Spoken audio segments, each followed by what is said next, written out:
აფხაზეთის ავტონომიური რესპუბლიკის მთავრობის თავმჯდომარე ლევან მგალობლიშვილმა საქართველოში იაპონიის საგანგებო და სრულუფლებიან ელჩთან გაცნობითი ხასიათის შეხვედრა გამართა. ლევან მგალობლიშვილმა იაპონიის ელჩს აფხაზეთის მთავრობის საქმიანობის შესახებ მიაწოდა ინფორმაცია და ოკუპირებულ ტერიტორიაზე ჰუმანიტარული კუთხით არსებული ვითარება გააცნო. ყურადღება გამახვილდა ჯანდაცვის სფეროს მიმართულებით თანამშრომლობის გაძლიერების საკითხებზე. ელჩმა იაპონიის მთავრობის მტკიცე მხარდაჭერა დაადასტურა როგორც საქართველოს სუვერენიტეტის და ტერიტორიული მთლიანობის პოლიტიკის მიმართ, ასევე სამომავლო თანამშრომლობის გაღრმავებაზე. ჩვენთან იმყოფებოდა სტუმრად იაპონიის ელჩი. ჩვენ განვიხილეთ დევნილი მოსახლეობის პრობლემატიკა, საჭიროებები და მოვილაპარაკეთ, რომ ჯანდაცვის მიმართულებით იქნება მათი მხრიდან ხელშეწყობა.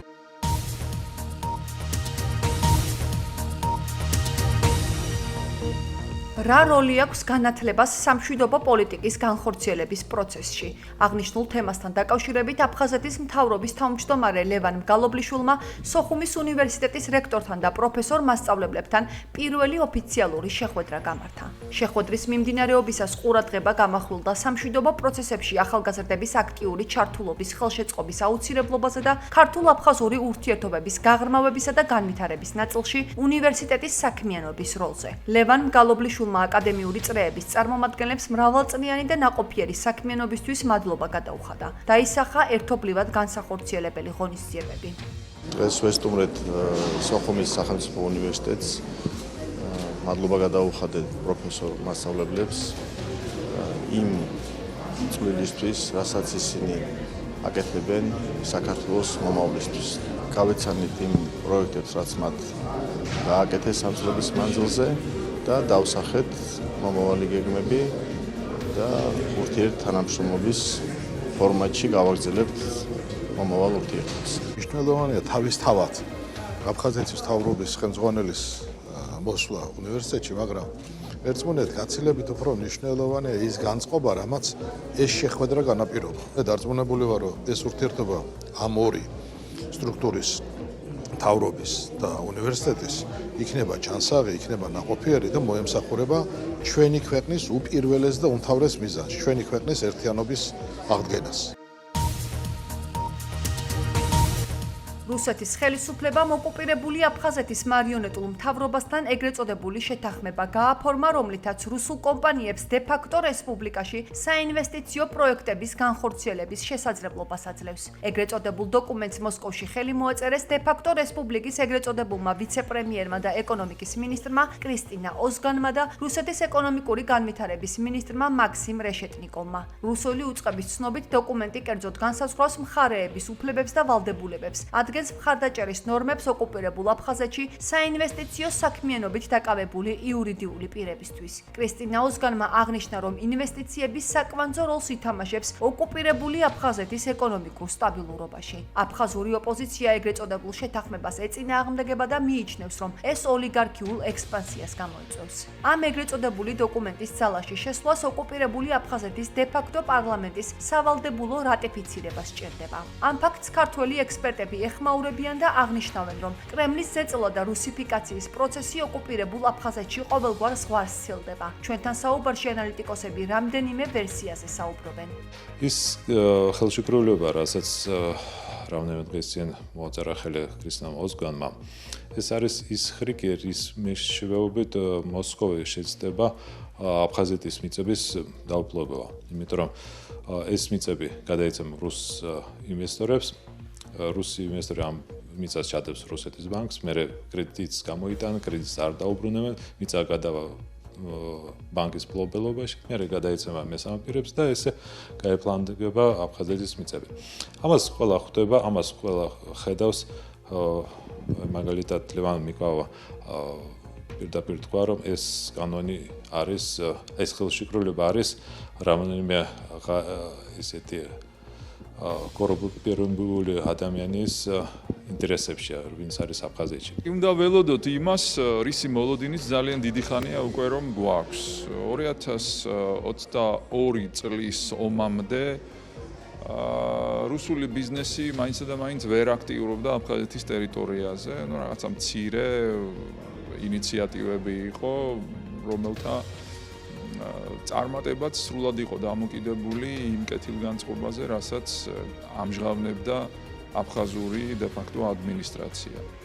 მას შემდეგ, რაც რუსეთის ბიზნესს შეეზღუდა შესაძლებლობა ოპერირება მოახდინოს ძალიან ბევრ ქვეყანაში და გარკვეული თანხები გამოთავისუფლდა, ბუნებრივია, რომ ყველაფერს გააკეთებენ იმისათვის, რომ აფხაზეთის ძალიან დიდი პოტენციალის მქონე ტერიტორია ათვისებული იქნას მათი ინტერესებიდან გამომდინარე. თეთრი წყაროს მუნიციპალიტეტში მცხოვრებ აფხაზეთიდან დროებით დევნილებს უფასო მრავალპროფილური სკრინინგული გამოკვლევები ჩაუტარდათ. სამედიცინო გამოკვლევები აფხაზეთის ავტონომიური რესპუბლიკის ჯანმრთელობისა და სოციალური დაცვის სამინისტროს ორგანიზებით და აფხაზეთის ავტონომიური რესპუბლიკის მთავრობის მხარდაჭერით გაიმართა. აქციის ფარგლებში ბენეფიციარებს მაღალკვალიფიციური ექიმ სპეციალისტების კონსულტაცია ჩაუტარდა და ექიმის დანიშნულების შესაბამისად საჭირო მედიკამენტები უსასყიდლოდ გადაეცათ. ღონისძიების მიმდინარეობას აფხაზეთის ავტონომიური რესპუბლიკის ჯანმრთელობისა და სოციალური დაცვის მინისტრის მოადგილე მანონა გეჯუა და სამინისტროს წარმომადგენლები ესწრებოდნენ. აფხაზეთის ჯანდაცვის სამინისტრო აგრძელებს გასვლით ღონისძიებებს საქართველოს მთელი მასშტაბით, დღეს ვიმყოფებით თეთრი წყაროს რეგიონში. ჩამოყვანილი ყავს კარდიოლოგი, ნევროლოგი, პედიატრი, ენდოკრინოლოგი. ვუტარებთ ასევე ეხოსკოპიურ გამოკვლევებს და ექიმის დანიშნულების შესაბამისად ყველა მათგანს გადაეცემა მედიკამენტი. რადიოლოგი ვარ და ეხოსკოპიებს ვაკეთებდი, გამოვლინდა რამდენიმე შემთხვევა საკმაოდ პრობლემური პაციენტების და განვახორციელოთ შემდგომი ტაქტიკაც დავგეგმოთ რეფერალი ამ პაციენტების სამედიცინო კლინიკებში.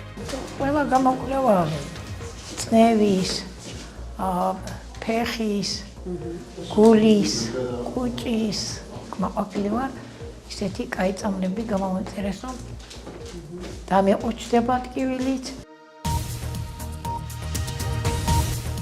დევნილთა ეკომიგრანტთა და საარსებო წყაროებით უზრუნველყოფის სააგენტო იძულებით გადაადგილებულ 603 ოჯახს სოფლად სახლს შეუსყიდის. აღნიშნული ოჯახების სია სააგენტოს ვებგვერდზე გამოქვეყნდა. იძულებით გადაადგილებულ ოჯახებს 6 თვიანი ვადა ეძლევათ, რათა სახლები საქართველოს ნებისმიერ რეგიონში თავადვე შეარჩიონ. საცხოვრებლის შესყიდვისთვის გამოყოფილი თანხა ოჯახის სულადობის გათვალისწინებით განისაზღვრება. სოფლად სახლის შესყიდვის პროექტის ფარგლებში იძულებით გადაადგილებული ოჯახების განაცხადები მუდმივ რეჟიმში მიიღება. მიმდინარე წელს სააგენტომ ახალი საცხოვრებელი 1132 დევნილ ოჯახს უკვე შეუსყიდა და ეს პროცესი აქტიურად მიმდინარეობს. მხოლოდ ამ წლის მანძილზე ამ პროგრამისთვის 55 მილიონი ლარი გამოყო მთავრობამ. ჩვენ ფაქტიურად სრულად ავითვისეთ ეს ბიუჯეტი წელს. მომავალ წელს 70 მილიონ ლარზე მეტი იქნება გამოყოფილი და ჩვენ გვაქვს რამდენიმე წლიანი პროგრამა ამ კუთხით, სადაც საკმაოდ დიდი თანხები იქნება ჩადებული, მობილიზებული ხელისუფლების მხრიდან. მე ვფიქრობ, ეს საკმაოდ კარგი პროგრამა არის, რომელსაც კარგი შედეგები აქვს და იმ მასობრივ ჩასახლებებთან ერთად, რომელსაც სახელმწიფო და მთავრობა ახორციელებს და იცით თქვენ ასობით დევნილს ჩვენ უკვე გადავეცით ბინები კორპუსებში, რომელიც სხვადასხვა რეგიონებში შენდება. აი ეს პროგრამაც ჩვენ ხელს გვიწყობს იმაში, რომ ბევრი ადამიანი ღირსეულ პირობებში დასახლდეს. დასრულდა სოფლად სახლის პროექტის ფარგლებში კომისიის ხდომა. 603 დევნილმა ოჯახმა მიიღო დადებითი პასუხი კომისიის მუშაობის ფარგლებში და წლის განმავლობაში, წლის ბოლომდე მათ შეეძლებათ წარმოადგინონ სახლები. დევნილთა სააგენტო ჯანდაცვის სამინისტრო შეუსყიდის ახალ სახლებს. ეს პროექტი უკვე დიდი ხანია მუშაობს სააგენტოში. ხოლო წელს უკვე 1132 ბენეფიციარი დავაკმაყოფილეთ. პროექტი ძალიან წარმატებულია და გაგრძელდება მომავალ წლებშიც. სოხუმის კონსტანტინე გამსახურდიას სახელობის სახელმწიფო დრამატულ თეატრსა და თეატრის ლიდერთა საერთაშორისო ასოციაციას შორის ურთიერთთანამშრომლობის მემორანდუმი გაფორმდა. მემორანდუმს ხელი მოაწერეს ლიდერთა საერთაშორისო ასოციაციის პრეზიდენტმა, თეატროლოგიის დოქტორმა ოქტავიან საიუმ და სოხუმის თეატრის სამხატვრო ხელმძღვანელმა, რეჟისორმა დავით საყვარელიძემ. როგორც შეხვედრაზე აღინიშნა, თანამშრომლობა მნიშვნელოვნად გააძლიერებს სოხუმის თეატრის პოზიციას საერთაშორისო კულტურულ ურთიერთობებში. პროექტებში. ამ პარტნიორობით სოხუმის სახელმწიფო დრამატული თეატრი გეგმავს მონაწილეობა მიიღოს ინოვაციურ პროექტებში, გააფართოოს საერთაშორისო კავშირები და ხელი შეუწყოს გამოცდილების გაზიარებას თეატრის პროფესიონალებს შორის.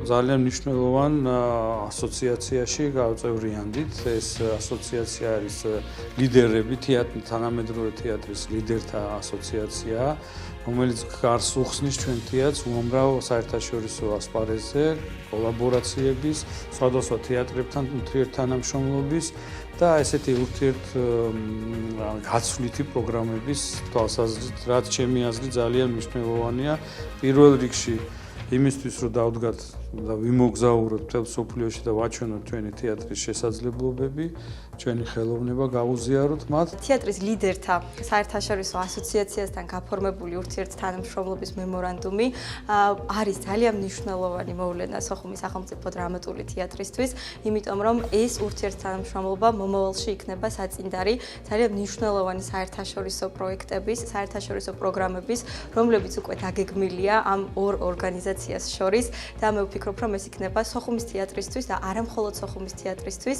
თეატრის ლიდერთა საერთაშორისო ასოციაციაც ასევე ძალიან ამაყობს იმით, რომ ასეთი დიდი ისტორიის მქონე თეატრის პარტნიორი გახდა და მათთვის ასევე ძალიან საამაყოა, იმიტომ რომ თქვენ იცით, რომ ჩვენი თეატრი უკვე თითქმის 140 წლის არის.